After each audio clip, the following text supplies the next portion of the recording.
Yeah, man.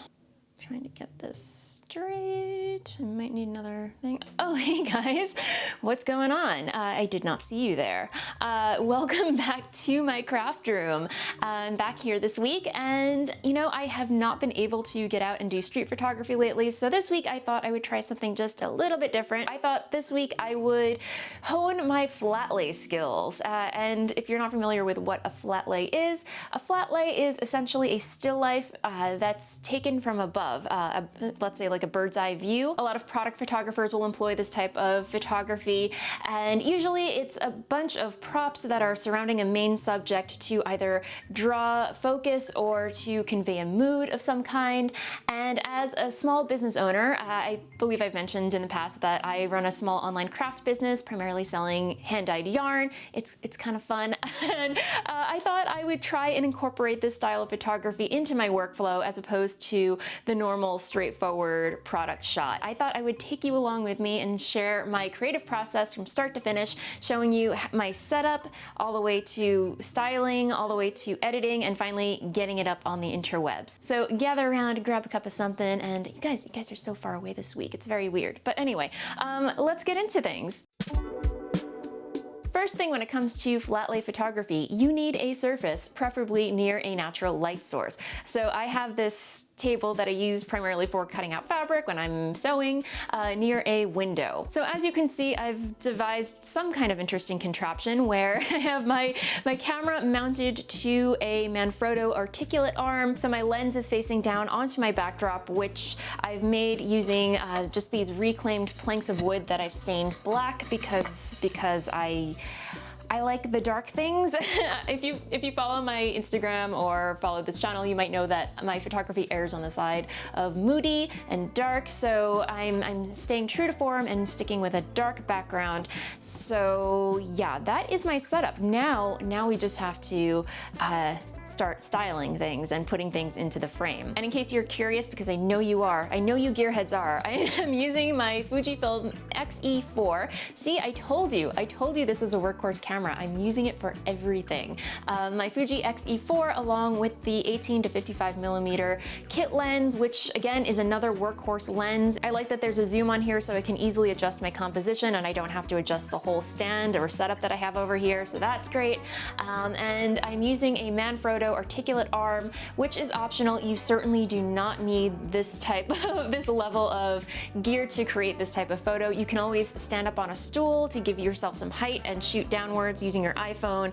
Handheld, it works just as well. Quality is definitely something to strive for, but again, it's just going to be a small photo on the internet. As long as you nail your exposure, get your composition right, and get everything in focus, you should be good to go.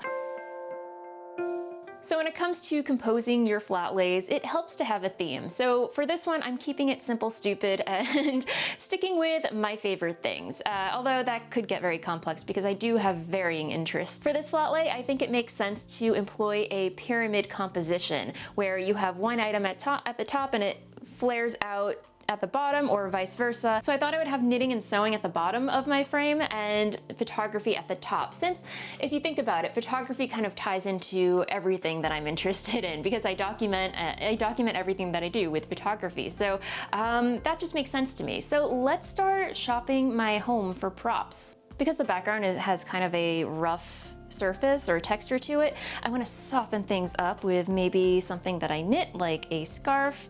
So I'm just gonna lay that there very, very casually.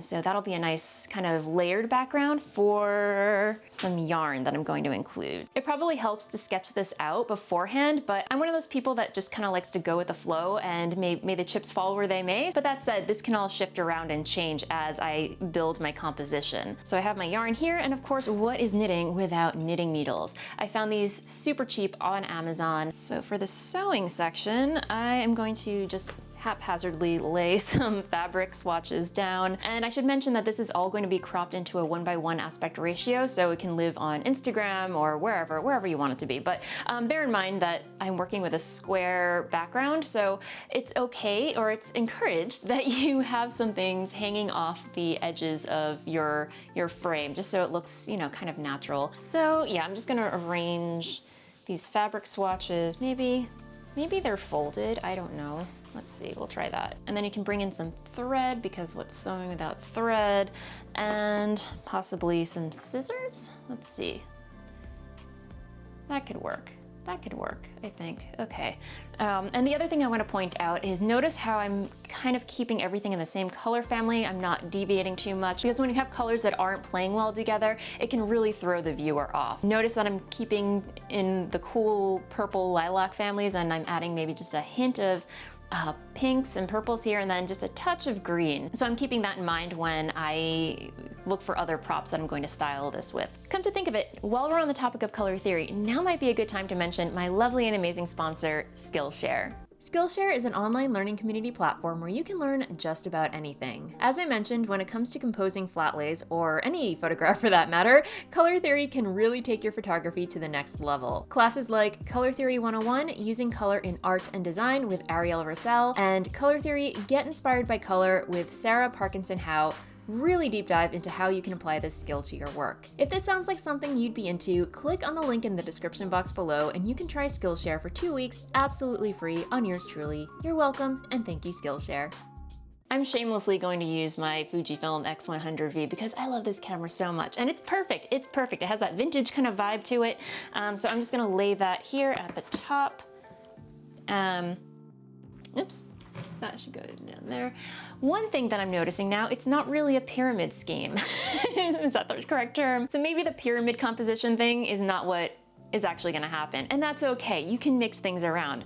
But I do like the idea that photography ties in all of these interests, so maybe it makes sense to have the camera in the middle of things. So it really does become all about the camera. So here we go. We're just gonna pop that smack in the middle. Now, I don't know if you can tell, but there's something that's really bothering me about this right now, and it's the fact that the camera blends into the background. There's no contrast there, so we've gotta find something to remedy that. I've had a little time to finagle around with this and decided to use my camera bag, the bag that I take with me when I do street photography, as the background behind my camera. Also, because it's purple, it ties into the yarn and to the fabric. So now that I have my composition, for the most part, set, I can go ahead and start dressing this up just a little bit. So I've got my fabric with some fabric shears, I've got my yarn with the knitting needles, I've got a scarf that I knit behind there, and then because the knitting needles have kind of like this warm tone to them, that's perfect actually, because if you look at the color wheel, directly across from purple and blue is yellow and orange. So that really works when it comes to color contrast and color theory. So I'm gonna try and find little pops of orange or yellows that I can add in throughout. So I feel like that there's some negative space over here at the top. So I have this little catch-all dish that says random shit on it, because I've got a lot of random shit. So I'm gonna pop that right there. And again, it's okay if it sticks out, you know, if it doesn't make it all the way into the frame, because you know, this is gonna get cropped anyway, and it just adds a little more mystery and intrigue when there are things not completely in frame. But you do want your main hero objects in frame, if that makes sense. So I'm gonna, you know, pop some thread in there, maybe find, I have this spool of orange thread that I feel like might be a little too orange, but at the same time, it's kind of a nice little pop of color. So I'll leave that there for now, and come back to it. A few moments later. I spent a little more time finagling and adjusting my composition and settled on this. So I'm very happy with the way things look. I have my knitting over here, I have my sewing over here. I actually introduced a few buttons, and I have my scissors over here that pick up on the camera. So I love the way that that looks. You know, my camera now sticks out from the background just a little bit with, you know, the metallic bag. I have my coffee. It's a very happy scene. I know I said I was going to try and incorporate some more pops of orange and yellows, but I really didn't like the way that that was looking. So I'm keeping things neutral in the lavender purple tones, lavender gray, cool, whatever you want to call it. But I feel like there are other subtle pops of neutrals and warms happening in here with the coffee, the coaster, the fabric has some warm orangey pops. So now that I'm satisfied with the composition, I'm ready to start shooting.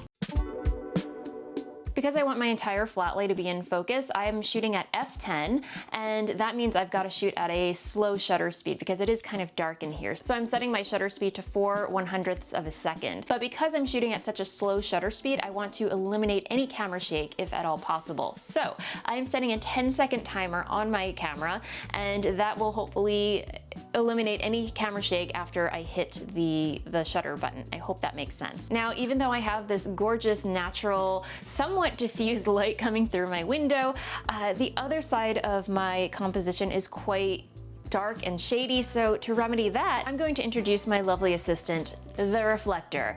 Now this is something I'm going to have to do handheld, but because my camera is on a timer, I will have free hands to direct the reflector and bounce the light where I need it. So this all works out very nicely. I'm looking at my LCD screen up here. I love the composition, everything looks great. Now I'm just going to angle my reflector until all that dark light is filled and I like what I see. And once that's done, I am ready to hit the shutter button, stabilize it a little bit, and then, yes, come on.